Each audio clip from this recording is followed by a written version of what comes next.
This is the Amp Hour Podcast, recorded previously but aired May 27, 2012. Episode 97, Morbus, Moilsome, MakerFaire.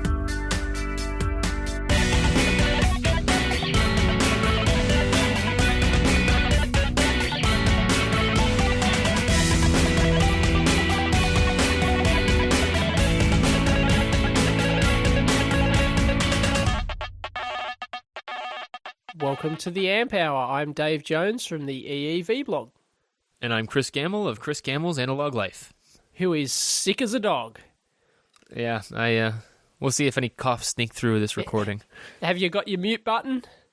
Got my mute button. All right. We'll see. Is it a big red one? No, it's a space bar. It's a right, software. okay. Yeah, software. What a pathetic solution.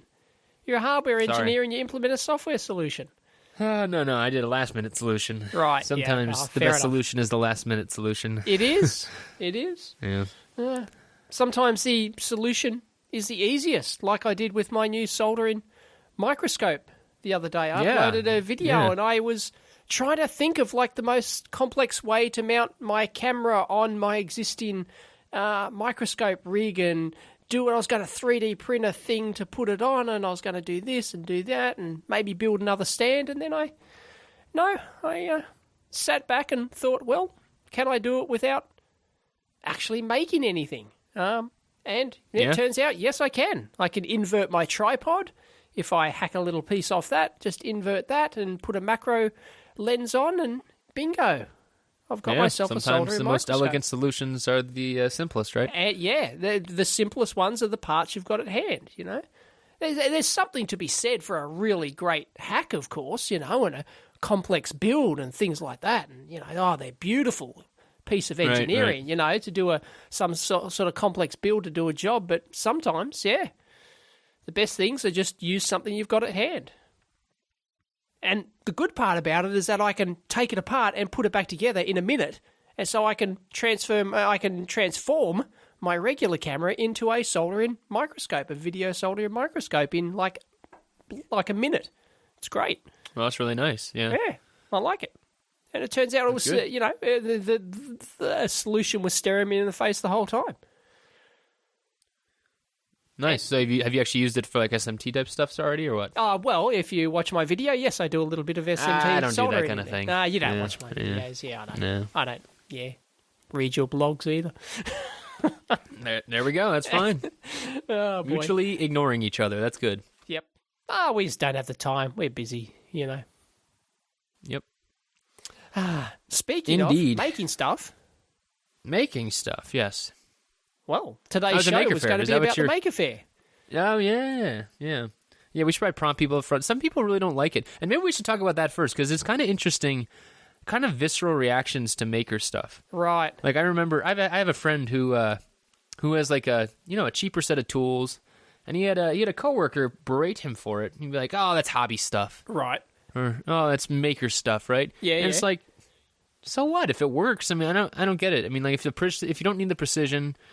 Yep. You know, I don't get people who are like snobby about that kind of stuff. And to be honest, I used to be a little nose upturned towards maker stuff. I mean, I'd like to be upfront about that, but it was because I was ignorant about it. You know, who was I talking to about that? I forget who I was talking to about that. And it's like, eventually, it came down to, well, I'm not making anything, and they're making stuff. Exactly. So who's the douche, huh?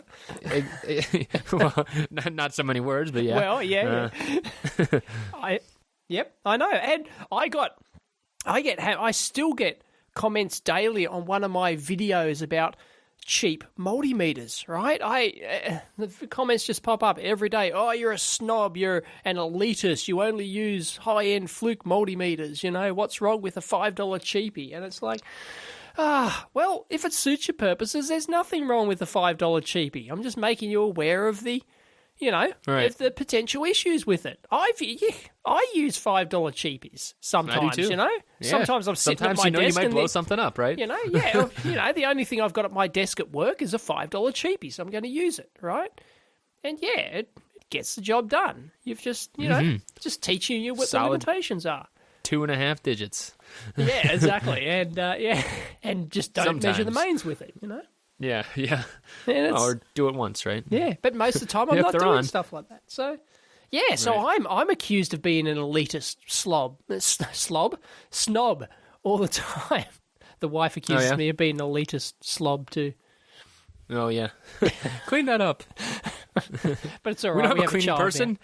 Yeah, right? now. Well, she has 2 children. Oh, Yeah, Sagan and you. yeah, exactly. Anyway, so Right. yeah, that's not uncommon to, to be accused of stuff like that. Yeah, and I've seen this in I've seen a lot of publications, not publications, but like, blog articles and magazine articles and stuff like that, and people kind of going back and forth. And in my personal opinion on all that, it comes down to, in the end, who cares, right? It's not hurting anyone. It's Yep. getting people interested, and that's all that matters in the end. And yeah, I mean, it was. Well, that's one of the big arguments about all this maker movement, is that especially from the electronic hobbyist point of view, they're just flashing LEDs with freaking Arduinos and, and stuff like that. Well, yeah, isn't that better than them not working on any electronics at all? I think it is. I think it's I awesome. totally agree. Yeah. It's at least exactly. they're doing Exposure is something. the first step. Yeah, exactly. whereas 10, 15 years ago, right, these people were doing absolutely nothing at all. And now they're actually, Right. now you're getting 100 people turn up to a soldering class at the bloody MakerFaire, Yeah, no, I took how a can picture of that not of be like a good? line going out the tent of people just waiting in line to learn how to solder. So, like, how cool is that? It's brilliant. And actually Yeah. pronounce it correctly. Solder. Solda. Yep, that's Solda. Yeah. That would have been my lecture, how to pronounce things correctly. That would have been... Yeah. How did your Ossifying Ossifying. electronics.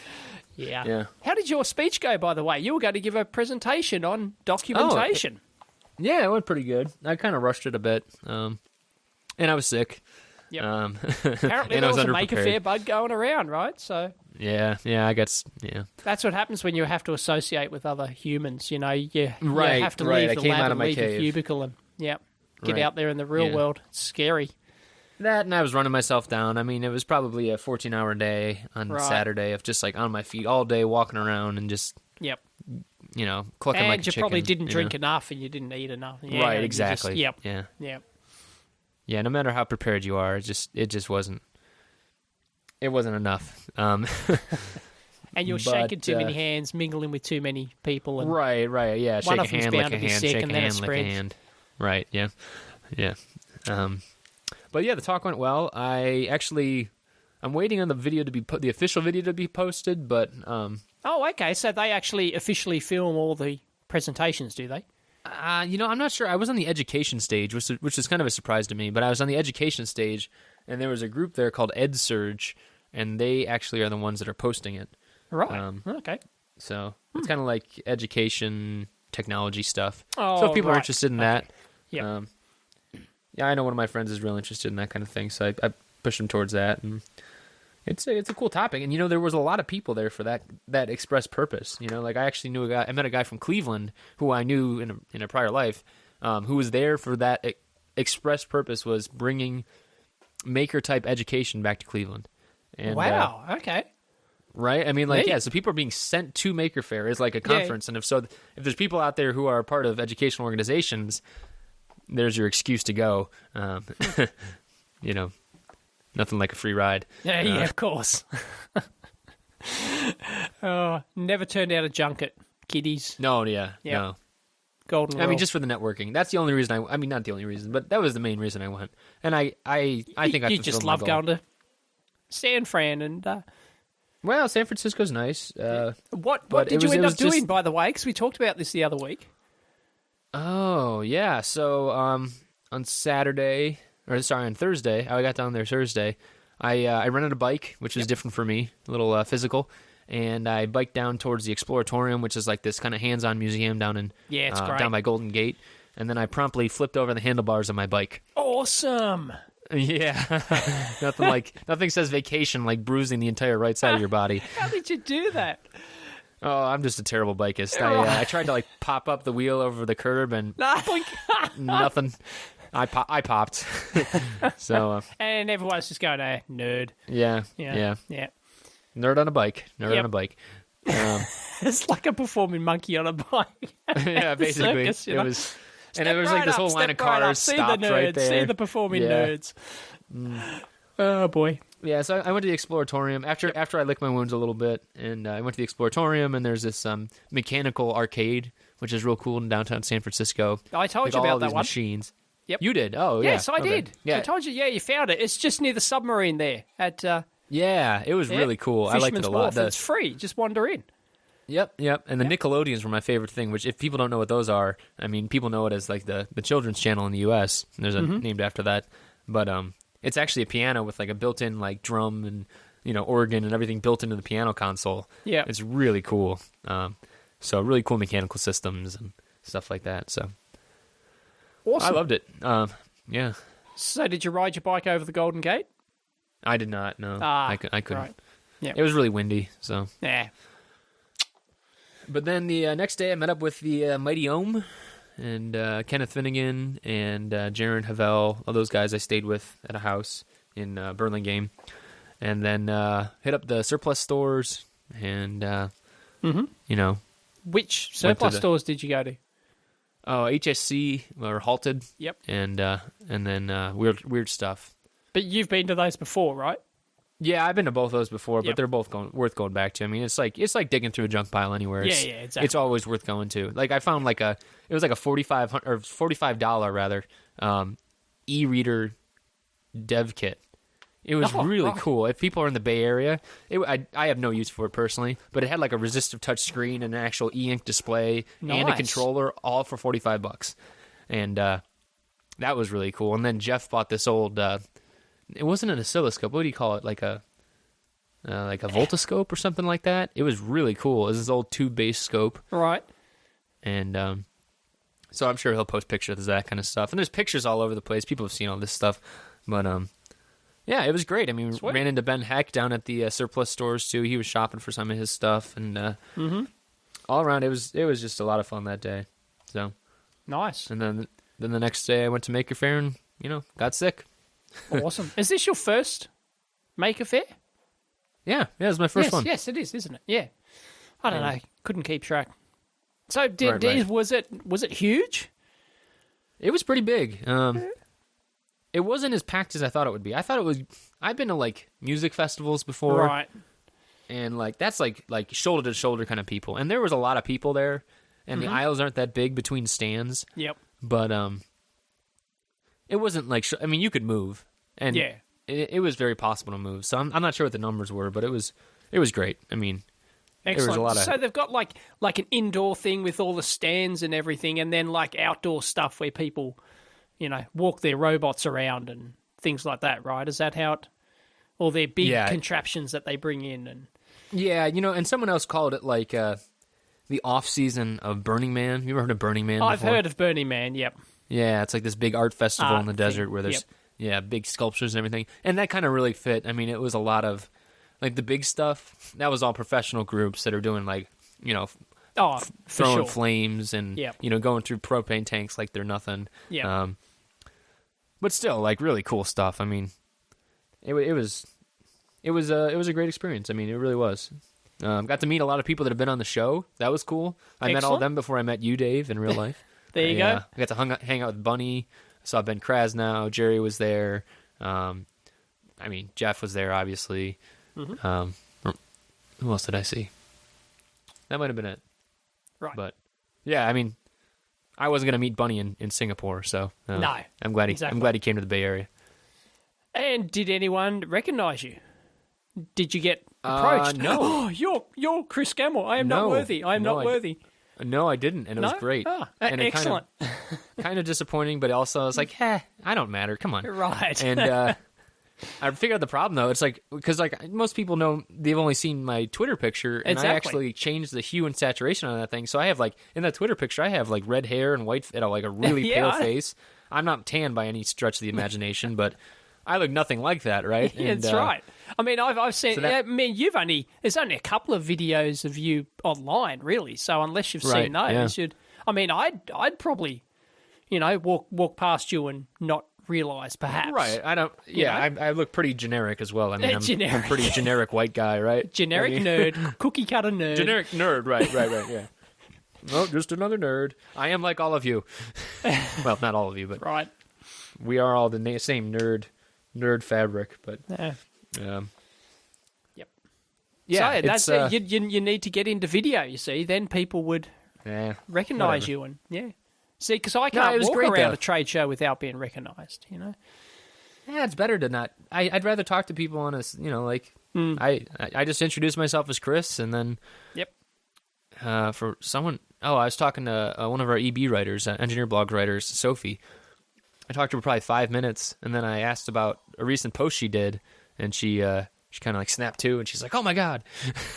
So it was a lot of that, right? It was a lot of, and it can actually be, I actually not annoying, I guess, but to have people come up to you and, "Hey, you're Dave Jones," or "You're, whoever," and then it's great, "Hey, how you doing?" And then you end up talking to them for 10 or 20 minutes, and then you never get to see anything because you're too busy talking to everyone who comes up to you or talking to the people who you meet, which is good. But sometimes you go, I just want to walk around, I just want to see the show.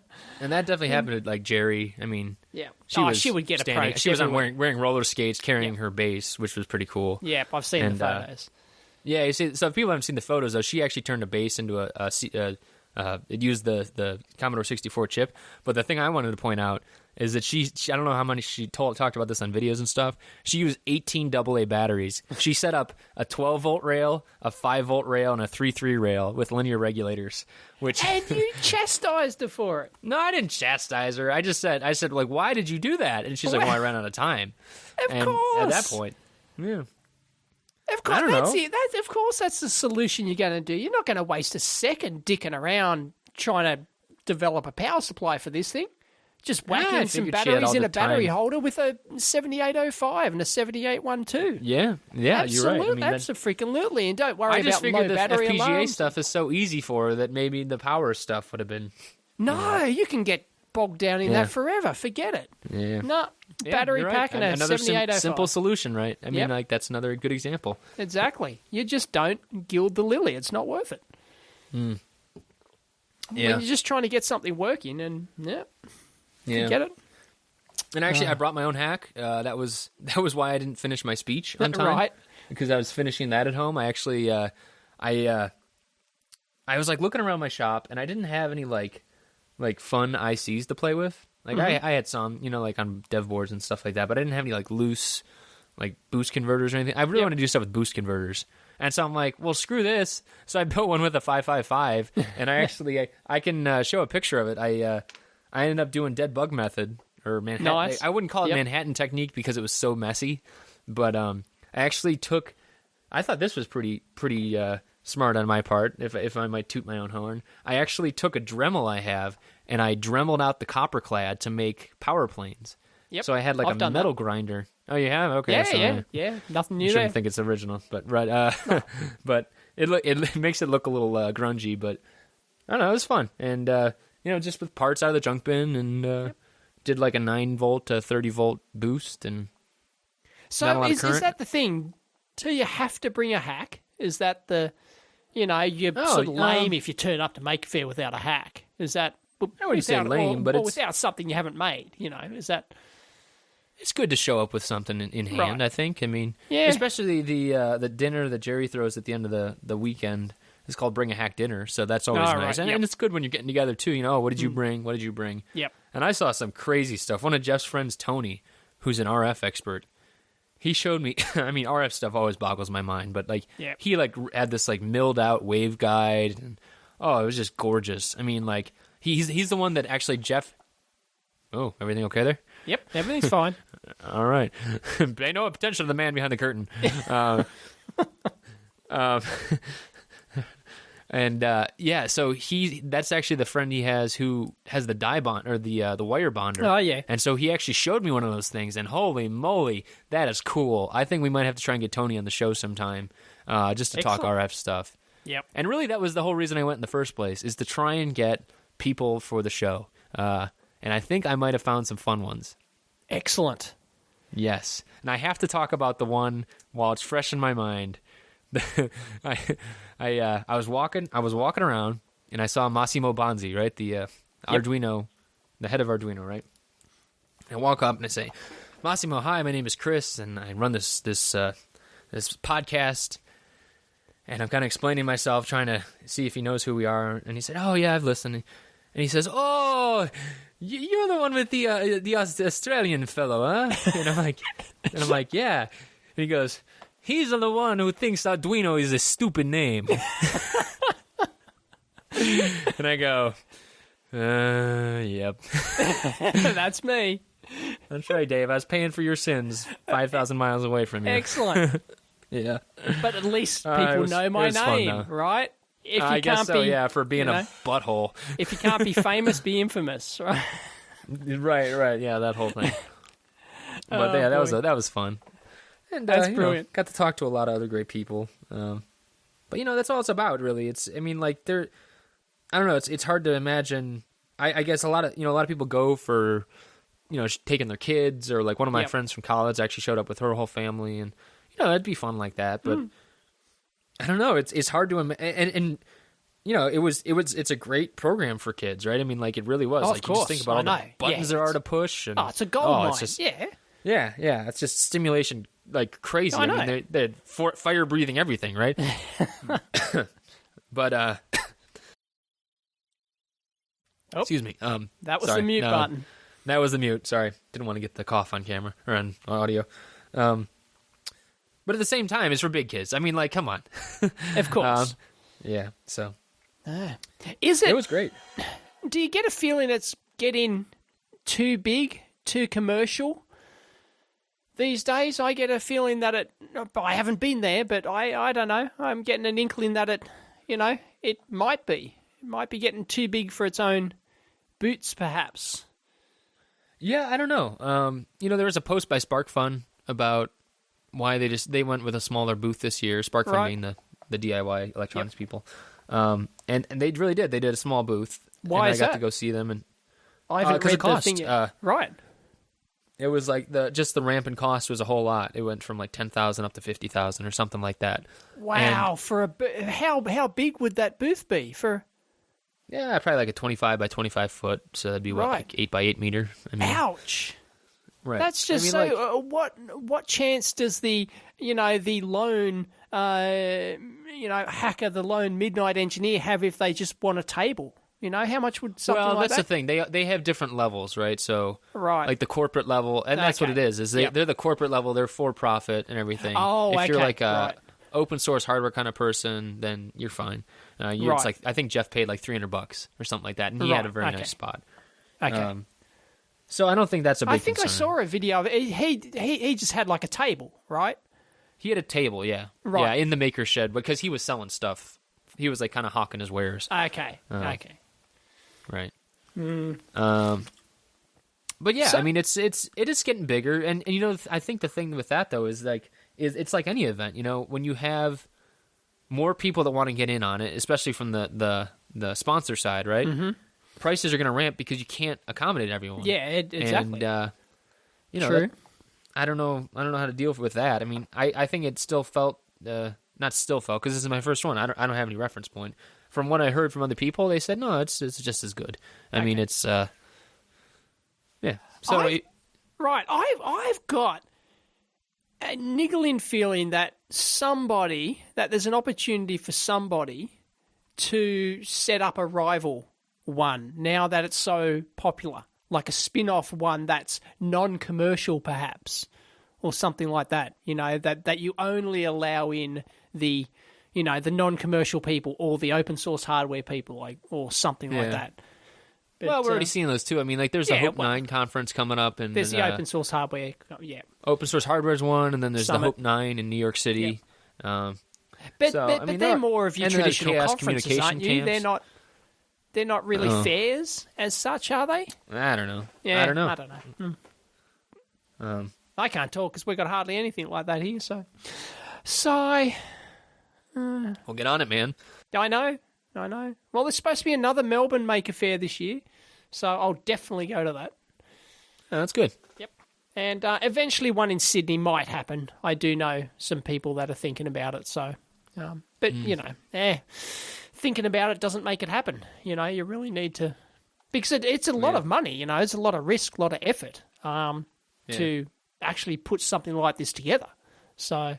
Yeah. Oh, yeah. Yeah. There's a big, especially when you don't have the backing of and... the big O'Reilly mob, you know, you've got to organise. Right. It's practically a full-time job. You know, you almost can't do it part-time. You couldn't organise one of these things part-time. I don't think that would. No, not at this scale. I mean, maybe on a smaller certainly scale, not. but Yeah, that's it's big. Yeah, it's a big deal. One of these days I'll get to one. Yeah, maybe you'll actually fly to the U.S. at some point in the near future as well. Right. I don't know. It's too far. It's not too far. Come on. I don't know what I'd bring either, because the pressure would be on for me to bring something, and I'm not sort of the hackery type. You know, I don't just go, oh, I'm going to hack this just for the fun of it. You know, I can appreciate them, and I do enjoy that, but I don't personally do much of that. So I would... You know, I don't know. You just bring your power supply board. If I'm going to bring something along, it'd be like a professionally designed, manufactured product, and it'd take me, I think ages. that's just as good. I know. I think that's just as good, if not true. better. I mean, I think it's all moving that way too. I mean, the thing that's different is, and actually, this is something else I wanted to talk about. Is it's really interesting actually.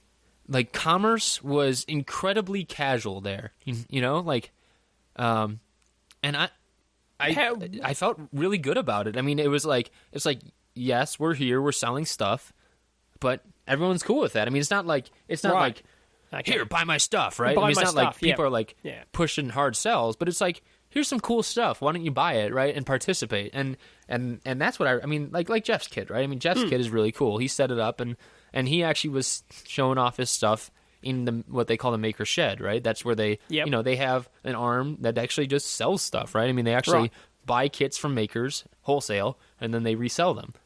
And so Jeff was presenting there, and it was strikingly comfortable. And I don't know if it's just because I've never experienced that before, not even just MakerFaire, but just that comfortable, like I'm here to sell stuff kind of thing. Yep. Because it's not cheap either. I mean, like Jeff's kit's $100, right? That's exactly. That's not a small investment. Yeah. But it's like it still was very comfortable, and I dig that. I mean, it was cool. It's like, yeah, this is fun, right? And this is cool. But we're also selling stuff, and I'm making my living like this, and that I really respect that. I mean, like that's a really cool thing. So, I don't know. Maybe people wouldn't like that, but I definitely did. And also they're just as happy to show off their stuff and not just sell it, right? Because they aren't salesmen like for a company, like you'll get at a trade show, right? Oh, there's just the sales guys, on the stand, right? This is the people who passionately believe in what they designed, and this is the person, right? I doubt there was a single stand there that would have had a salesperson on it, right? Right. Well, and I don't know if they exist because it's not big enough yet, right? I mean, there's fulfillment people, right? There's fulfillment houses, but right. Well, I can imagine if, say, Element 14 had a stand there, or RS Components or something like that, they would, you would have salespeople there. But, like Radio Shack was there, and they had stuff like that, and they'd be the sole exception, really. Because otherwise, you've just got the engineer, the hacker, the maker, who they're not salesmen, so they don't, Right. They sell, but they sell the same way I sell a product, through passion, right? And there's people who say I'm the best salesperson for a multimeter and oscilloscope, because I review it and I'm passionate, and that's actually sales. That's actually being a salesman. Right. And I don't if you're just doing that. talking points, that's no fun, right? It's if you're actually digging in, and because if you're selling engineers, right, or even selling to makers and stuff like that. I mean, they want to know the technical side of things, right? They want to know really what's going on. I don't want to know I don't want to see the first page of a data sheet. I want to see the fourth page where you actually get not the typical specs. I want to see the max specs. Or I want to see the min specs. You know, I want to yell at someone, right? And Right. and that doesn't happen on the first page. The first page is marketing or sales, right? That's right. Right. So. And I guess that is my comparison too. I mean, I guess my comparison is I've been at a couple tech conferences now. I've been to ESC a bunch of times, and yeah, that's, you know, like you're right. The booth's more like, oh, here's some information. You know, we hope you buy lots of parts from us, but it's never like sitting there. They're never just sitting there selling dev kits, right? So the selling aspect is right there in your face, but also it's not as comfortable either, right? So it's definitely it was very different for me. And they're not trying to get you as a sales lead either. You know, there's, you know, Right. like at these trade shows, you scan your pass, bingo, they've got all your contact details, right? And that's what they want. I'm still getting emails from the first one I went to. Yeah, because I've worked at, you know, I've been on the booze. I've been manning the booze at the company, so I know what goes on behind the scenes, right? And it is all about how many leads you get. That's It's all about the funnel. And then, and I've seen the stats at the end, you know, and, you know, it does a company-wide, look how many leads we got from this trade show. It was a success, you know, and We're going to spam the crap out of everybody. yeah, and that's all it came down to, really, was leads. And it's just disappointing, you know? Which leads us to another point. Always use a fake email when you're going to a trade show. Right, yes. Or at least one you can easily filter. Yeah. Yep. I got that one wrong. Oh, I have two. I've had two passes before, and I'll whip my dummy pass out because I don't like you. You know, piss off. Yeah, I'll enter your contest, but you know, I'm not giving you my details. Right. So, or when you genuinely do want the info, then you'll, you know, hand them your, you know, genuine pass. So, right. Yep. I've done that more than once. Cool. Little tip there. Yeah. Yeah. So any other questions about MakerFaire? I don't know. I guess we kind of burned a half hour there, huh? Yeah, we did. Sorry. But this show was all going to be about MakerFaire because coming up in 5 minutes, we will stop talking in 5 minutes and we will let you continue with your interview. Right, which we didn't actually tell anyone about yet. No. I got a chance. Well, I don't know if this will take 5 minutes. We'll get to that. Exciting interview coming out. Stay tuned. Tell us. Come on. No. We're still on live. Oh. Yeah. No, I'm just kidding. I actually got an email from Element 14, and they said, hey, oh crap. What's his last name now? Eben Williams? Is that right? Oh, crap. You're telling the story. Oh, no. All right. Dave, fill in for a second. La-da-da-da. Here's me filling in for Eben Chris, who's from the forever Raspberry the professional Pi. Right. radio announcer. Evan Upton, that's it. Oh. We got it? Sorry, Who I was had a it? total brain fart. I blame that on the plague that I got there. Eben Upton, that's his name. So, Raspberry Pi project, right? We've talked about that a couple times on here. Yes, we have. And we've kind of talked about the ups and the downs and the ins and the outs, and, well, not that much ins and outs, but I got an email, and they said, hey, you want to talk to Eben? And I'm like, yeah. And so, yeah, I interviewed him for like 25 minutes, and that's actually going to be the second half of the show. Awesome. So stick around for that. I mean, it was great. I mean, he was super personable, really knows his stuff. I mean, he's a PhD at Broadcom still. He still works there. Oh, And, okay, right. Yeah. A little bit of vested interest there. I mean, yeah, no, they do, but it's that's not his thing though. I mean, like he was. I mean, he talks about in the interview too. He was working on the Raspberry Pi before with an AVR previously, right? I mean, like Right. It was not tied to his product, right? Okay. The fact that he knows the product. Was, yeah. Right. The concept was separate from their own chips and pushing their own chips. Yeah. I mean, basically, the whole interview kind of wiped out all of my skepticism. Okay, excellent. And he encouraged skepticism. That was another thing that was cool. And I'm totally ruining this interview because it's coming up in a few minutes here.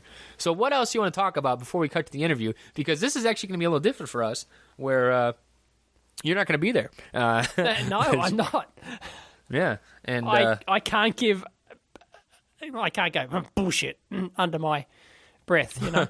yeah, we could like edit Maybe you I in, can right? listen to it in real time and then add my commentary over the top. No, I don't. No, I don't think so. No, Yeah. let's just run it raw. Yeah, I know that won't happen because you're too lazy too. Yep, exactly. No, I got work to do today. We're recording this on a Friday, which is not our usual day here. So, Yep. Yeah, it's Memorial Day weekend here too coming up, so that was another reason this worked out real well, which is a day off. So, yep, that's probably when people are listening to it. So it's worked out well. So yeah, Dave, any other questions about MakerFaire, California, anything else? People I met, No. people I talked to, people who insulted you. right. Well, it's good to know that that the Arduino guys know who I am. There you go. Yeah. I was that's quite good. thrilled. No, it's like. That was fun. But you had fun, and one day, yeah, I'll probably get there. I don't know. I've been Someday. to California too many times. I want to go somewhere else. Well, go to New York MakerFaire. That's September 29th and 30th. Okay. And that is I've actually... only been to New York once, and I didn't really like it. So. No, it's a lot of fun out there. Open source hardware conventions before that too. That's actually how I got started in this whole mess. So Right. yeah, it's lots of fun. I mean, you should plan for that. I should. Yeah. Well, if I'm going to go there, I'm going to do a big trip. You know, I'm going to make use of my time over there, and I'll probably do a big road trip across the country or something. That'd be awesome. That would be awesome. Yeah. Yeah, you I should think do that. Toy Maker Television just did a big road trip. Yeah, they went from Minneapolis, where they live, down to California and Arizona and stuff. It was something insane. It was like 6,000 miles or something. That's nothing in the U.S., man. That's just That's just from the Midwest to California and back.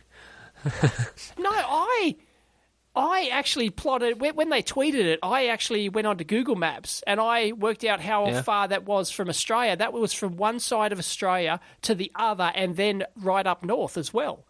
It's a freaking long way. Yeah, It's man. the equivalent. They went, it was a 12,000. It was the equivalent of going 1.5 times across Australia, Wow. which is the same size as the mainland US. So, so they effectively drove across the US. Well, we got a lot of middle here. It's the same size, though, huh? Yes, it's the same size. It's effectively the same size. Australia is effectively the same size as the continental... The lower 48. the lower 48 states of the US, yes. Roughly 'cause Alaska's equivalent in huge. square area. Except we've only Right. got 20 million people and you've got 300 million. Right. And you've got stuff in the middle. I mean, it's almost impossible to drive anywhere in the US for more than an hour before hitting civilization. Here, you can drive all day and you don't hit civilization, Dave has never been to Kansas. Okay. Maybe on your upcoming road trip you can do that. Right. Dave. Julian banjos. Yep. or have I got the wrong state and I've just insulted everyone from Kansas? Oh, probably. Yeah. Right, yeah. There's banjos in Kansas, but That's what I do. yeah. That's why I'm known. That's why the That's Arduino right, folk right. have heard of me. because Professional provocateur, right? Or provocateur, or however you say that. I'm a professional ranter. That's what I do. Yeah. Yep. All right. Well, let's move on to the interview with Eben. And if people got any questions, we'll be back to electronics next week. I know this is kind of electronics light this week, but we wanted to talk about MakerFaire while it was fresh in my mind. And we'll try and have more guests on. We have got quite a few guests lined up. Yes. And we are sort of semi-thinking about trying to commit ourselves to a regular guest I think we're slot committed. Come on the man. show. No, I think so. Yeah. Anyway, so we're gonna try the idea was every second week was that we would try and have a guest on. So we'd alternate between having a guest on and just us, having a guest on, blah. So so people are welcome to hold our feet to the fire. If we do not do that, and me and Dave did talk about it, and me interviewing Eben this week does count. So yes, that's right. Yeah. But no, we counting at do least. have, 3 or 4 people maybe lined up. So Yeah. that's... Yep. That'll last us All at right. least 2 months. Yeah. Awesome. All right, cool. On to the interview with Eben. Okay, so I'm here with Eben Upton of the Raspberry Pi Foundation, and it's a little bit noisy out here in MakerFaire. We're actually outside at MakerFaire right now. But Eben, how you doing? Yeah, pretty good. Kind of little jet lagged, but otherwise not too bad. Okay, great. And so you've actually been here at MakerFaire giving talks with Ben Heck as a panel, right? Yeah, so just kind of trying to tell people about Raspberry Pi, trying to encourage more people to kind of find out about it and maybe think about doing something with it. Right, and I saw that, or I heard yesterday you were actually with Joey Hootie too, the young maker guy. Yeah, we were. So yeah, he's an amazing kid. So he was building these little 3D kind of grids of LEDs and then playing stuff through them with an Arduino. So it's pretty cool stuff. That's great. Yeah, he's a brilliant kid. So I've been back and forth on the Pi, but I've come down on the side of the Pi. Woo! Yes. Another one joins the fold. Would you like to tell us what were on the two why sides? I was like that? Yeah. Well, at first I was curious if it was going to be possible. To be honest, I mean, I've worked in electronics. Yeah, you and me both. Yeah, right. I mean, so Dave, my co-host, who obviously isn't here, he's in Australia. But he's worked in high volume electronics as well, and it is a daunting task. Absolutely. And I guess pessimism kind of reigned the day. Yeah, but, which is good. Right. Which is good because the world is full of people who have announced things like this and then not done them, and so whenever people were saying this on Slashdot, we have a lot of this on Slashdot. Whenever people were saying this on Slashdot, I was going on there and I was saying absolutely be skeptical. Be skeptical until you have one of these in your hands. That's great. Which is the right thing to do. Right. That's the engineer way of it, right? I mean, proof is in the chip. Yeah. Yeah, that's great. And so, I mean, a lot of we heard about the challenges, but then, you guys got through all the EMC testing, and now... Yeah, that was a bit of fun, but that was actually market driven too, right? I mean, you had to deal with the consumer side of things, right? Yeah, absolutely. And I think we did on the EMC side. I think you look out there are a lot of boards out there that aren't CE marked, aren't FCC cleared, and our guidance in the UK was that you do need to be serious about this. That maybe you get away with it. Right. When you got small volume, our problem was we kind of got the public. Visibility of a very high volume product before we shipped a single port. Right. So there was just no way we could avoid that. Right. And the thing I was talking about with people was, a lot of the electronics people, we viewed it as a dev board, right? And then a lot of the consumer side, they all said, no, this is a computer. Yeah. And it's both, right? Yeah. It's both. Yeah, absolutely. And that obviously caused a lot of the rush towards it and the... Yeah, we've always said, hey, it's an ARM Linux box, and to some extent, if we say that and enough people believe it, then but in the end, it was fine. We were very lucky. Obviously, it's a good board design. It sailed through. I had a few nervous days, but I went down and supervised some of it myself, and it was just good. I've never done that before, so it was just quite nice to get in the anechoic chamber and that's cool, it's with just kind of taping the cables down on its kind of big polystyrene desk and stuff. Yeah. And it was pretty good. People fun. like shaking in the boots because you were there, or what?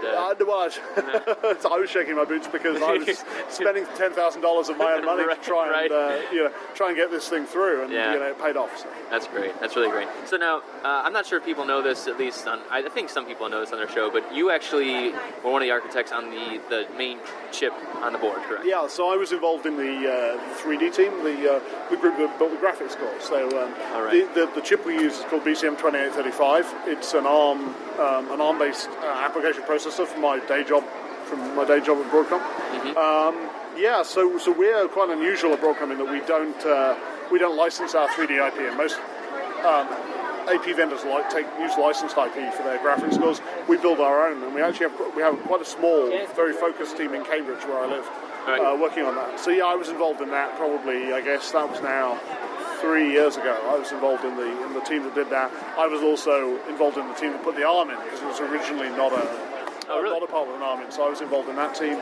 What was the original core? It's originally a coprocessor part, so it's designed to sit alongside an AP.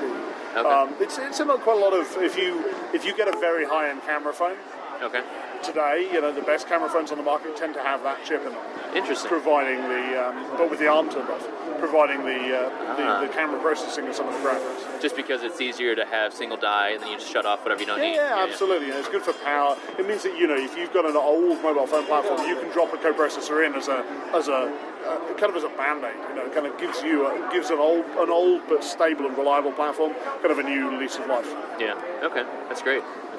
And so, 2 years ago or so? That was when the Pi kicked off, or? Yeah, I guess. Well, I mean, for me, it was about 6 years ago. So I was trying to build. I was building stuff with Atmel. So I was building Atmel-based Raspberry Pis as early as 2006. Okay. So we had. I should have released it. So we had a. We have now released it actually. The designs for it. It's a Veriboard Raspberry Pi. It does direct component video single generation for PAL NTSC. It gives you a 320, 240 low resolution display.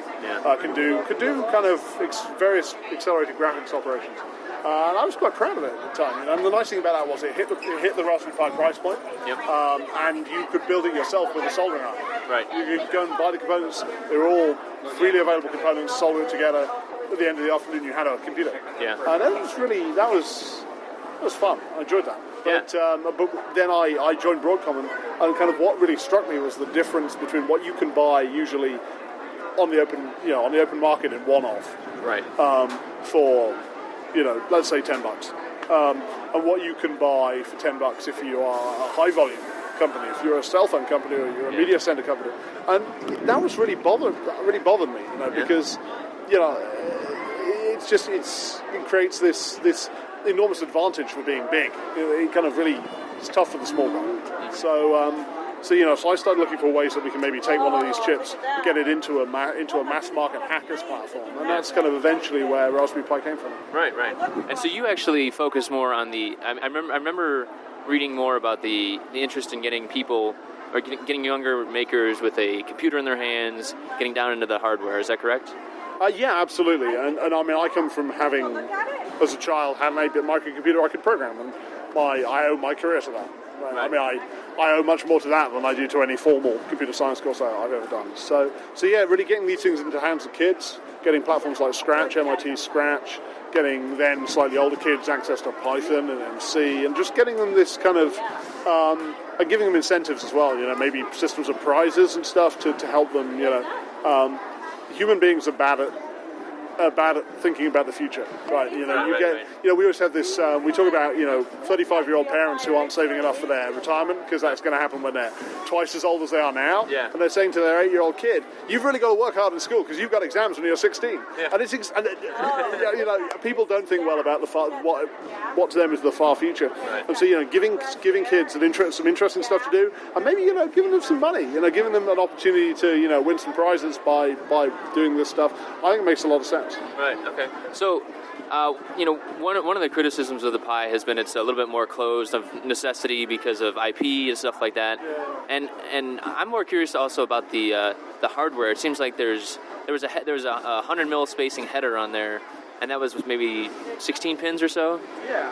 26 pins? Okay, well, that's more than I thought it was. I was actually surprised how close to being like a kind of an Arduino Uno level of when you look amount at it like of I/O that, it has. So 26 pins, not too bad. Yeah, okay. So I didn't know it was 26. Yeah. I thought it was. I think there's some currently on the current board design. There's some duplicated powers and grounds on there. Yeah. We've actually marked those as DMC in the user documentation. Those may get populated with if we can tease a few more GPIOs out of the signal escape on the BGA is obviously a tricky thing, given we've gone for a fairly low-tech PCB. Right. But if we can tease a few more GPIOs out, we may add a few more in a subsequent revision. Okay, that's great. It's one of the few areas we're prepared to talk about doing something in the future. Right? Cool. We don't think people are going to not buy a Raspberry Pi because there's a 10% chance they'll get 2 more GPIOs in a year's time. Right. Yeah, and it does seem like a lot of the interest in it is more on the graphics side and the getting that kind of getting a platform. But at the same time, a lot of the Amp Hour listeners are hardware people, and there's a lot of software enthusiasts as well. But hardware people, it's always more pins. I need more pins. Yeah, absolutely. People are going to be putting GPIO expanders on these. Yeah. I mean, I'm expecting to see people put GPIO expanders on. Also, ADCs. Yeah. So we don't have any analog input channels. Right, so we're going to see people. The minimum expansion board really is one that just gives you an I2C ADC interface, maybe. Right. Yeah, and I think already. I mean, like that, and that's kind of the difference too, because it is a more graphically oriented processor. It's it doesn't have that kind of general use like a lot of the AVRs have that, right? They have that built in. Yeah. I mean, the AVR is a fantastic platform. That was where I came from. It's what I was hacking on immediately before I joined Broadcom, and they're brilliant. I love them. Yeah. They kind of bring hardware, and this is something we're trying to do a little bit. Brings hardware into the domain of software. Right. They're fast enough. quite often now, if you want to build a circuit, you've got a choice. You can build a circuit, or you can stick an AVR down and have it sample pins, and it's actually a reasonable way of building simple logic, even simple stateless logic functions. It's just to stick an AVR down and a computer program to do it. I've seen a lot of projects like that around here today, or at MakerFaire. That's great. So you mentioned a little blurriness about the future, or what's? We just don't like to talk too much about the future. You just want to focus on the now. We've got to focus on the now. We especially don't want to give people the impression that we are going to do some shiny new product in 3 months' time. Right. That was Rev A. Yeah, that was Rev A. I fooled you. You all bought it. No, obviously, we'd love to do stuff in the future, but we're half dead right now. Just from all do all the work. We're half dead. Liz will string me up if I say I'm going to do Raspberry Pi 2. So, right. We're just really focused, I guess, on getting the platform out, getting volumes up. Volumes is really important. Just trying to get as many of these damn things out the door as we can, getting as many add-on boards as we can. We're going to do a couple ourselves. A couple of the more technical ones we'll do in-house. Oh, cool. We're doing a camera board. So there's on the blog now, there are some first pictures from the camera board, a 14 megapixel. Probably will drop that to something a little more... affordable, maybe a little bit. 5 megapixel, but 5 megapixel is still a hell of a lot of fun. You can do a lot of stuff with 5 megapixel. That's cool. We're going to try and do that. Display board. So we want to be able to add a display panel, maybe LVDS, big LVDS display panel, or a small DSi display panel. That needs some work. That'll probably we have these two thin ribbon cable connectors on the board. That's what those are for. The flex circuit. The little flex, FPCs. It's funny because as software people are rediscovering hardware, it seems like they're like, oh, and look at all this cool stuff. It's never been done before, and it's like, well, it's been done before, but now it's a cool platform to do it, right? Absolutely. And I was just saying, we were just giving a little talk there, and I was saying, one of the things that we're really selling here is, not that this hasn't been done before, but what we're selling is stability. There's an enormous amount of, people do a lot of work hacking routers and hacking little, cool little Android devices cool little Android tablets out of China, routers, home media centers. People put a lot of effort into, obviously they have to release the kernel sources so people hack them and get Linux running on them, and then they get end-of-lifed. Right. And then all of that effort is wasted, and then people find themselves scrapping around on eBay to try and get second-hand ones in order to keep their platform. Right. So, one of the things we're really selling here with Raspberry Pi is the fact we're going to be around in a year's time, we're going to be around in 5 years' time. This is going to be around for a long time, and you can invest in the platform, you can invest effort in the platform as a community member or as a businessman. You can invest effort in the platform, and you're not going to have the rug pulled out from underneath you in a year's time. Interesting. So did you get, does Broadcom have those kind of same assurances then too? I have no indication that chip is going to go end of life anytime soon. Okay. Broadcom really, not with the Broadcom hat on, but my perception is that Broadcom keeps chips available for a long time. Yeah. Because, it's important for customers. I've known chips which taped out in 2004, and had their last major volume a few years ago, still sell, still new wafer starts. You see every now and then someone will say, hey, we've got a new wafer start for chip X. And really? Yeah. That's on that. What process node is that on? It's like... I know Xilinx is still making like 3000 series stuff. It's ridiculous for some people. Absolutely. And and there's, after a while, there's the fabs are fully depreciated, and everyone is everything's fine, and those old process nodes are very cheap.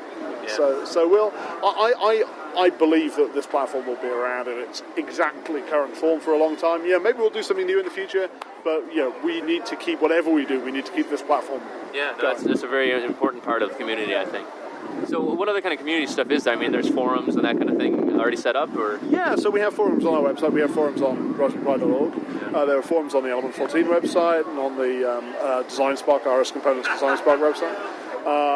There's a wiki on eLinux for Raspberry Pi. And then there's just lots of activity. And the nice thing about being open and being not-for-profit is we don't have to feel that we have to control this. We don't have to feel that we are going to control how all this works. Right. We can just, if someone else wants to be the most popular forum in the world, then that's great. Yeah. And that said, we are spending an awful lot of money on server space. Yeah. Yeah, we really, we're very fortunate. We have it's a company called Mythic Beasts, based in Cambridge, run by some old friends of mine and Liz's, and they've provided us with some insane machine. It's the biggest beastly. It's kind of like the opposite end of the spectrum from Raspberry Pi, right? Oh, yeah. Raspberry Pi is the littlest Linux box. This is the biggest Linux box. Like 8 cores, 96 gig of RAM. Battery-backed write caches on the hard drive, so writes commit instantly into this RAM buffer. If the power fails to the machine, the battery backup keeps it in there and commits it into the hard drive when the machine comes up next time. Absolutely amazing stuff. So when we run our forums and our website on this, because it's good fun. It's good fun. It's great to geek out about. I'm spending like £500 a month on server space. We've been very lucky. We've had some support from a number of companies, including WebFusion, to have a mirror service for our operating system downloads. So we have these gigabyte operating system downloads, and we have I think about 100. We have about 100 mirrors. We have. Last time I looked, it was about 200 gigabits a second of distributed bandwidth for doing these downloads. So it's managed by a good friend of ours, Liam, up in Manchester. So he manages this. He's a college student, and he manages this enormous pool of machines. Nice. So there's lots of big IT geekery to go alongside the little IT geekery. Yeah, no, that's good. You get that with the software guys. Yeah, it's fantastic. Yeah, I struggle with that myself. Well, yeah, I struggle these days, right? I mean, I used to be an engineer, right? Yeah. So on the application side, I mean, where do you see these already planned to get designed in? Where they are being designed in? I guess there's a lot of stuff in the general area of media. There's a lot of stuff in the general area of automation. So there's people who see it primarily as a platform with very good video and 3D. So people want to make a home media center with it. People want to put it into digital signage platforms. So there's a lot of very expensive digital signage platforms out there. And I think that Raspberry Pi is going to find a home there. Yeah. On the flip side, there's also there are people who want to use it as a control platform. That's kind of that Arduino-like world. Kind of maybe not a perfect overlap with Arduino, but Arduino-like world. But with the nice advantage that with this, you can, if you've got your little robot or something, you can plug a monitor and a keyboard into it, get it working, and then run it headless. Yeah. And you see, you can have a lot of introspection into while you're debugging. Yeah. You have a lot of very immediate introspection into what's going wrong, and then just yank the cables out, and it's cheap enough you can leave it in the robot. Don't have to worry about it. No, that's good. That's good. What about so Linux is notoriously not deterministic, right? So what about like real time type of stuff? Because if you say robotics and then it gets pushed by it's rolling towards a kid, and then it's sensor, and then it's already processing video, and then it swaps to Flash, and then the kid gets run over, and we get a lawsuit. No lawsuits. I'm just saying. No. So like real time versus full blown Linux, right? So there's we do support obviously a bare metal configurations and various real time bits and pieces. I don't think we have any of the real industrial grade RTOSs ported onto it yet. Okay. But it is a thing people have tried to do. We have a number of non-Linux OSs already, BSD platforms, RISC OS on there. RISC OS might actually not make a bad platform for doing real time stuff. It's a little bit less complicated than Linux. Okay. So we'll see a lot of this stuff. I'm sure we will see some of the commercial, professional RTOSs on there. Just it's going to be a big platform. Right. Interested in putting it on there. Interesting. So I mean, the community definitely adds to that kind of thing. There's a lot of interested parties that want to put those things on there. What about from the hardware side? I mean, are you guys allowing any kind of I don't know what you're calling them, like Arduino has shields, BeagleBone has capes. Someone's calling them plates. So the Adafruit guy is calling them plates. Yeah, that's good. So I like that. I think that's pretty cool. So yeah, we are. I don't think we're planning in house to do any boards ourselves, right. But we like other people doing boards. I mean, there's a board called Gert board, which is almost in house because it's designed by a colleague of mine at Broadcom, Gert Van Loo, who is also on the ASIC design team. So there's that one. I think we're going to restrict ourselves to the kind of technical ones, which is basically camera and display. Okay, things that require the firmware to be patched, require new firmware builds to support, we'll do those ourselves. Okay. But everything else, up for grabs. Okay, cool. And what about like educational stuff built on top of all this stuff? So you have, that's a lot of the drive behind this is education. Are there in-house programs that you guys are developing, or not programs like computer programs, but so much as like tutorials, that kind of stuff? Yeah. So we have no full-time employees, right? We have one full-time volunteer, my wife. We have no full-time employees, so we have no bandwidth. We're very lucky. We've been working with an organisation called Computing at Schools, CAS, in the UK. They're developing, some of their members they have a curriculum. They've produced a curriculum, which is just a spec. It's a spec, right? It's a curriculum spec. And then some of their members are then producing an instantiation of that spec, which uses the Raspberry Pi as the teaching platform. And that has some Scratch in there, it has some Python, maybe some C even. And they're producing the material, absolutely. Some people even want to use a proper compiled language. So that'll be good. And so there's going to be some stuff in the summertime around a kind of educational release. We're not really pushing it into schools this academic year because it's going to take time. So we're not going to push it immediately, but we kind of hope that we'll be ready for the next academic year, and that there'll be a lot of kind of pilot work done this academic year, and using some of this CAS material. Right. Yeah. Okay. Cool. So next couple months, we should expect volumes up, boards available. Volumes. We're already cheaper than you go on eBay. We're already cheaper than a lot of other ARM-based small board computers. Even though you're currently on eBay, you pay a premium because they're rare. Yeah. I heard it was like I've seen them in the UK for £80. Yeah. I've seen auctions close for £80. I've seen ones. I heard some closing today for $150. So we're already cheaper than some small board computers. Once by the end of next month, there should be about 200,000 units in the field. Really? At that point, I don't think people are going to be paying much of a premium on eBay. So people who really want them are going to be paying, $10 a premium on eBay. Right. And then, shortly after that, hopefully the backlogs will be completely burnt down, and then it'll be fine. And then the price through the floor, right? Yeah, absolutely. $5 Raspberry Pi. $5 Raspberry Pi. That's the future. Don't buy your Raspberry Pi now. Wait for them to go down to $5. Yeah. No, keep on waiting. Yeah. So keep on waiting.